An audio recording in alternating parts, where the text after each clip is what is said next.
রাজধানীর আদাবরের শেখেরটেকের ১০ নম্বর সড়কের বালুর মাঠে ঢুকছে ৩টি মোটরসাইকেল। চাপাতি ধরে রিকশা গ্যারেজ মালিকের কাছে ১ লাখ টাকা চাঁদা দাবি করে ৯ সন্ত্রাসী। টাকা দিতে অস্বীকার, গ্যারেজ ভাঙচুর করে তারা। ১১ই মে সিসি ক্যামেরায় ধরা পড়ে এ দৃশ্য।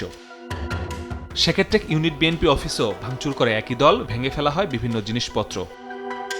এমব্রয়ডারি কারখানাতেও হামলা করে সন্ত্রাসীরা, বন্ধ গেট খুলতে চাপাতি দিয়ে কোপায় তারা। এলাকায় একের পর এক হামলায় আতঙ্কে ব্যবসায়ীরা। চাই যে এখান থেকে টাকা পয়সা নিয়ে জানি চলতে পারে, আমরা দেই না, কারণ ওদেরকে দিব কেন? ওরা তো আর এখানে এটার মালিক না। তা আমরা আর এই শহরে নিরাপদ নেই, এই শহরে থাকার মতো অবস্থা নিরীহ লোকের নাই। অবশ্য ছিল ওখানে ৫-৬ জন খাড়াইয়া, এখানে ছিল ৮-১০ জন খাড়া। আমার গেজে ঢুকে আমার কাছে ৮০,০০০ টাকা নিয়ে গেছে। ৩-৪টা বাড়ি দিয়েছে, বাড়ি দিয়ে এই জায়গায় পরে টাকা দিই না মতন খুব দিব, তখন জানার দিকে সে টাকা অবশ্যই দিয়ে দিতেছে আমার।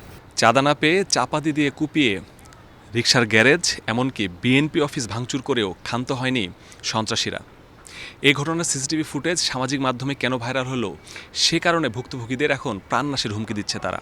এ ঘটনায় জড়িতরা দ্রুত গ্রেফতার না হলে বড় ধরনের দুর্ঘটনার আশঙ্কা করছেন ভুক্তভোগীরা। শুধু ব্যবসা প্রতিষ্ঠানই নয়, ব্যাটারি চালিত রিকশা ছিনিয়ে নেওয়ার অভিযোগ আছে গ্যাংটির বিরুদ্ধে। গণভবনের লগের রুট থেকে নিছে। আজকে গাড়ি হারাইছে 7 মাস হয়েছে। গাড়ি আনছিলাম কিস্তিতে, ১,৭৭,০০০ টাকা দাম, এখনো ৮০,০০০ টাকা পাইব। আদাবরে শুধু চাঁদাবাজি নয়, ছিনতাই, চুরি, ডাকাতিও ঘটছে নিয়মিত।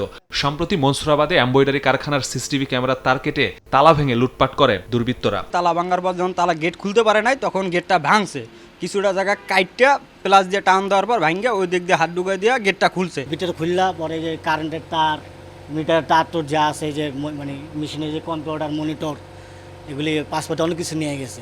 সিসিটিভি ফুটেজ বিশ্লেষণ করে পুলিশ বলছে, শেখেরটেকের হামলায় নেতৃত্ব দেয় হেলমেট পরিহিত সাইদ ওরফে মাদক সাইদ। চাপাতি হাতে চাঁদা দাবি করা ব্যক্তি আমির ওরফে অ্যালেক্স আমির। চাপাতি হাতে লাল টি শার্ট পরা ব্যক্তির নাম পিকআপ রুবেল। এছাড়াও হামলায় অংশ নেন মাওরা সোহেল, শিকদার লিটন, রফিকুল, শাহিন ও আরিফ। গ্যালাস বোর্ড, হ্যাঁ, এমনকি আমাকে সহ ডাউনি দিছি। এর ভিতরে 2 জনটা চিনা গেছে, 2 জনের ভিতরে একজন হয়েছে আমির, আরেকজন হয়েছে পিকআপ রুবেল। পুলিশ বলছে, সম্প্রতি জামিনে বেরিয়ে ফের চাঁদাবাজি শুরু করেছে তালিকাভুক্ত সন্ত্রাসী সাইদ। লিখিত অভিযোগ পাওয়ার আগে থেকেই আমরা কাজ শুরু করেছি। আমরা বেশ কয়েকজনকে আমরা আইডেন্টিফাই করেছি। আমরা আশা করছি খুব দ্রুত সময়ের মধ্যেই এই যে চক্রটা যারা এখানে এই ঘটনাটা ঘটিয়েছে তাদেরকে আমরা আইনের আওতায় নিয়ে আসবো এবং তাদের যথাযথভাবে আইনগত ব্যবস্থা গ্রহণ করব। সাইদ গ্যাংয়ের তৎপরতা বন্ধে এলাকায় নজরদারি বাড়িয়েছে পুলিশ। মাসুদুর রহমান, সময় সংবাদ, ঢাকা।